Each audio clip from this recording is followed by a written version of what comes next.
हाय developers. मैं हूं शुभम वर्मा और आज हम देखेंगे रिएक्ट जेएस इंटरव्यू क्वेश्चन से रिलेटेड पार्ट 9। तो आइए देखते हैं।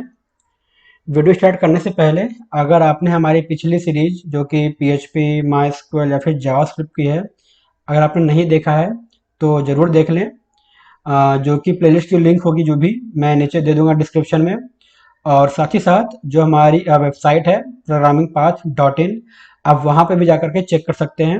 वहाँ पे भी आपको काफ़ी सारे इंटरव्यू क्वेश्चन मिल जाएंगे रिएक्ट जेएस से या फिर नोड जेएस और टाइप स्क्रिप्ट एंगुलर जेएस से भी रिलेटेड, पीएचपी से भी आपको क्वेश्चन वहाँ पे मिल जाएंगे। तो आप वहाँ जरूर जरूर जाकर के विजिट करें। और वहाँ पे आपको प्रैक्टिस सेक्शन भी मिल जाएगा, तो जहाँ पर आप एमसीक्यू टाइप के क्वेश्चन को भी अटेम्प्ट कर सकते हैं। तो आइए आज का वीडियो स्टार्ट करते हैं।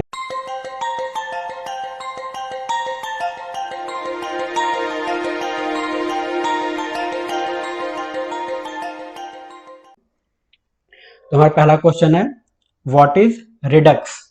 रिडक्स क्या होता है? तो शायद ही कोई ऐसा इंटरव्यू क्वेश्चन होगा रिएक्ट जेएस से रिलेटेड जिसमें रिडक्स के बारे में ना पूछा जाए। ठीक। तो अगर आपको ध्यान हो तो पिछले वीडियो में हमने देखा था फ्लक्स के बारे में कि फ्लक्स क्या होता है। अगर आपने नहीं देखा है तो उसका भी जो लिंक होगा मैं ऊपर आई बटन में दे दूंगा, तो आप वहां जरूर जाकर के चेक कर लें कि फ्लक्स क्या होता है। तो जिस तरीके से हमारा फ्लक्स होता है, ठीक आप कह सकते हो कि उसी से मिलता जुलता हमारा रिडक्स भी होता है। बस रिडक्स जो होता है वो फ्लक्स से थोड़ा सा और आप कह सकते हो कि एडवांस होता है। इसमें काफ़ी ज़्यादा फैसिलिटी दी जाती है। ठीक है। तो अब देखते हैं कि रिडक्स होता क्या है। तो रिडक्स जो होता है, अगर हमको सिंपल टर्म में हम बात करें तो ये हमारा स्टेट मैनेजमेंट टूल होता है। अगर वो सिंपल आपसे कोई पूछे कि एक लाइन में कि व्हाट इज रिडक्स, तो आप बोल सकते हैं कि रिडक्स जो है वो स्टेट मैनेजमेंट टूल होता है। जैसा कि हम जानते हैं कि जो हमारा रिएक्ट जेएस है वो बेसिकली क्या है, कंपोनेंट पे वर्क करता है। कंपोनेंट में क्या होते हैं, मल्टीपल स्टेट। तो रिडक्स एक्चुअली में उसी स्टेट को मैनेज करने के लिए यूज किया जाता है। ठीक है। अब अ, तो सिंपल मतलब यही है कि जो हमारा रिडक्स होता है वो स्टेट को मैनेज करने के लिए यूज किया जाता है। ठीक। और अब इसमें होता क्या है, जो भी सपोज आपने कोई भी एक्टिविटी परफॉर्म की। ठीक। अब एक्टिविटी परफॉर्म करने के बाद जैसे कि आपने ऐड टू कार्ट किया, जैसे हम लोग फ्लक्स में हम लोग देखे थे एग्जांपल ऐड टू कार्ट का। ठीक। आपने ऐड टू कार्ट किया, ऐड टू कार्ट क्या है, एक तरीके की एक्टिविटी है। ठीक, एक तरीके का एक्शन है। अब यहां भी जैसे हमारा फ्लक्स में था कि रेड्यूसर, स्टोर और व्यू, सेम यहां भी वो चीजें होती है। बस यहाँ पे आपका एक सेक्शन और बढ़ गया, वो है एक्शन। ठीक है।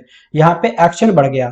अब यहाँ पे हो गए 4 स्टेज, एक्शन, रेड्यूसर, ठीक, और आपका स्टोर और व्यूज।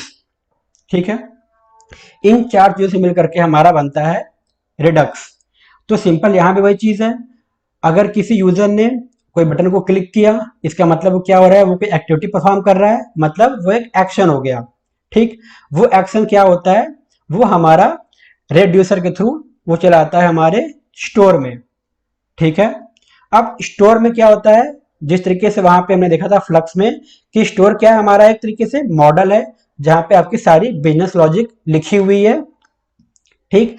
अब स्टोर में जो भी आपका एक्शन परफॉर्म होता है, अब फिर से वो स्टोर के बाद, ठीक है, वो स्टोर के बाद क्या होता है, फिर से वो हमारा चला आता है आपके व्यू पॉइंट पे, मतलब हम लोग जो हमारा फ्रंट होता है वहां पे वो फिर से वापस चला आता है। ठीक। तो हम कह सकते हैं कि फ्लक्स और रिडक्स ये मोस्टली लगभग, अगर एक कंपैरिजन देखा जाए तो लगभग लगभग सेम होता है। बस रिडक्स में थोड़ी सी आपको, आप कह सकते हो कि एडवांस फैसिलिटी दी जाती है कि ये चीजों को अच्छे से मैनेज कर सकता है। ये प्रॉपरली एक्चुअली स्टेट को मैनेज करने के लिए ही बना गया है।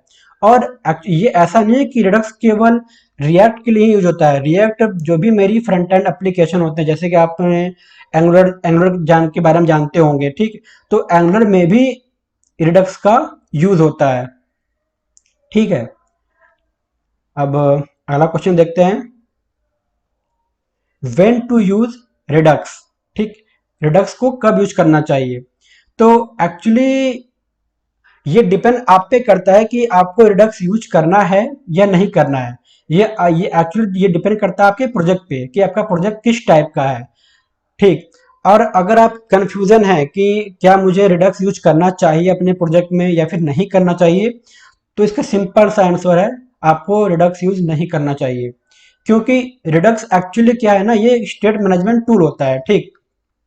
तो अगर हमारा कोई एप्लीकेशन काफी बड़े स्केल पे है, जहां पे काफी ज्यादा कम्युनिकेशन हो रहा है कंपोनेंट के बीच में, तभी हमको रिडक्स का यूज करना चाहिए।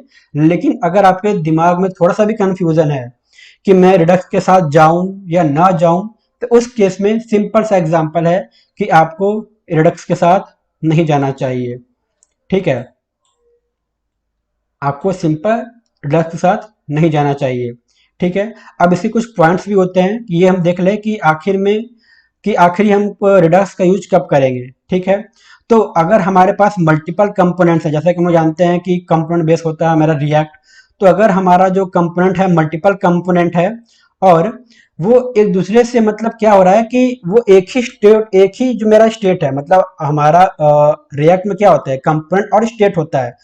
तो हमारा सपोज कि ये अपना एक स्टेट है और वो स्टेट मल्टीपल कंपोनेंट में यूज हो रहा है, उस केस में हम रिडक्स का यूज कर सकते हैं। ठीक। जैसे हम लोग जानते हैं कि एक कंपोनेंट में हम लोग मल्टीपल स्टेट को यूज करते हैं और हमारे पास मल्टीपल कंपोनेंट भी होते हैं। ठीक। लेकिन सपोज आपका कोई एक ऐसा स्टेट है जो कि पूरे एप्लीकेशन का वो मेन पॉइंट है, आप कह सकते हो कि की पॉइंट है आपके पूरे एप्लीकेशन का। तो अगर आपका वही स्टेट अगर आपके मल्टीपल कंपोनेंट में यूज हो रहा है, तो उस केस में आप लोग रिडक्स का यूज कर सकते हैं। ठीक। दूसरा क्या है, अगर आपका स्टेट फ्रीक्वेंटली अपडेट हो रहा है, बार बार आपका एक ही स्टेट बार बार यूज हो रहा है, बार बार अपडेट हो रहा है, उस केस में भी आप रिडक्स का यूज कर सकते हैं। तीसरा क्या है, अगर आपका जो एप्लीकेशन है वो काफी लार्ज स्केल पे है, काफी बड़ा एप्लीकेशन है जिसपे मल्टीपल लोग वर्क कर रहे हैं। ठीक। तो उस केस में भी आप लोग रिडक्स का यूज कर सकते हैं।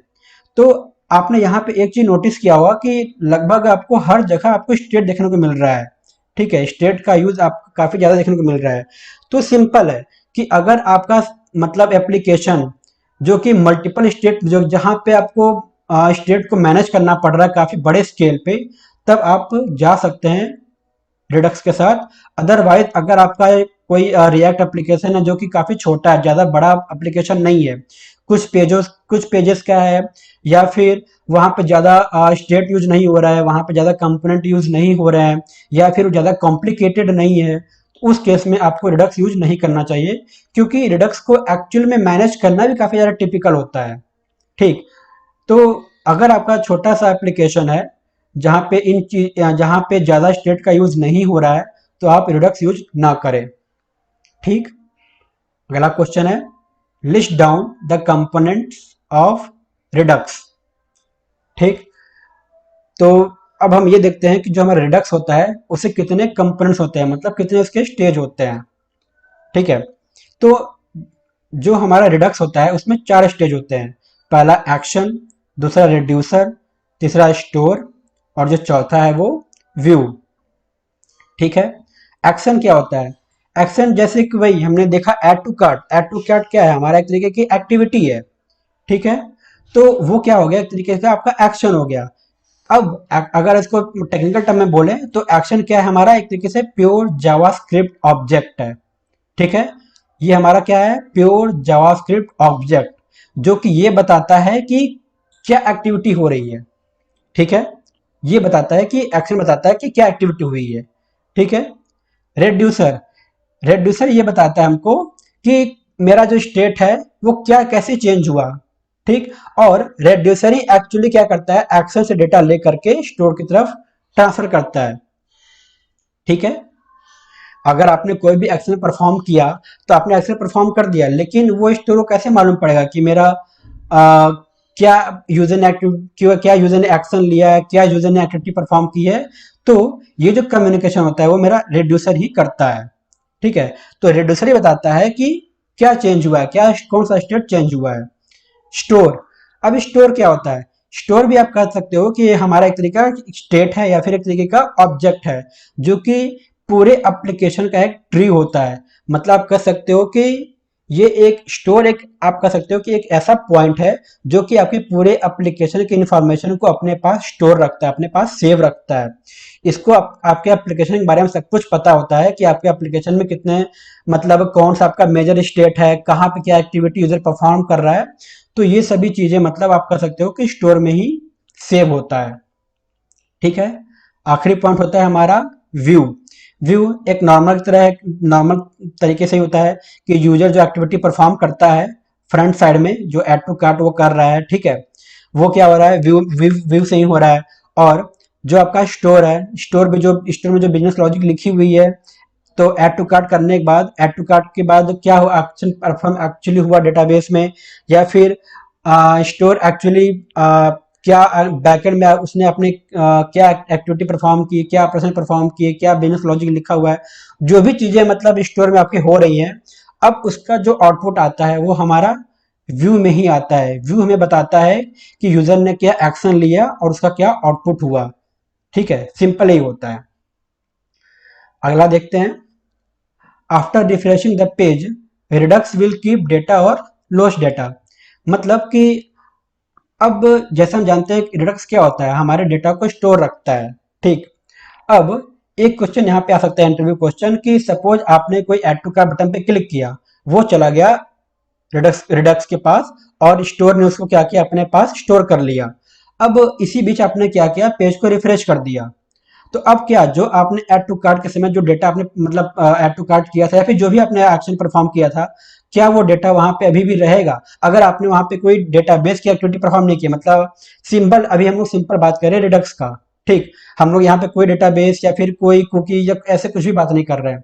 सिंपल हम लोग बात कर रहे हैं रिडक्स का, कि अगर आपने रिडक्स में कोई एक्टिविटी परफॉर्म की, ठीक है, तो क्या पेज रिफ्रेश करने के बाद क्या आपका डेटा अभी भी रिडक्स के पास रहेगा या फिर वो लॉस हो जाएगा? तो इसका सिंपल सा आंसर है कि जैसे हम लोग पेज रिफ्रेश करेंगे, हमारा डेटा लॉस्ट हो जाएगा। ठीक है। अब इसमें रिडक्स में एक और टर्म आता है, रिडक्स परसिस्ट। तो अगर आपने रिडक्स परसिस्ट को यूज किया होगा, तो आपका डेटा मतलब जो है वहां पे स्टोर रहेगा, अदरवाइज आपका डेटा लॉस्ट हो जाएगा। ठीक है। तो आज के लिए बस इतना ही। अगर आपको वीडियो पसंद आए तो प्लीज़ लाइक, शेयर और सब्सक्राइब जरूर करें। आपका वीडियो देखने के लिए बहुत बहुत धन्यवाद।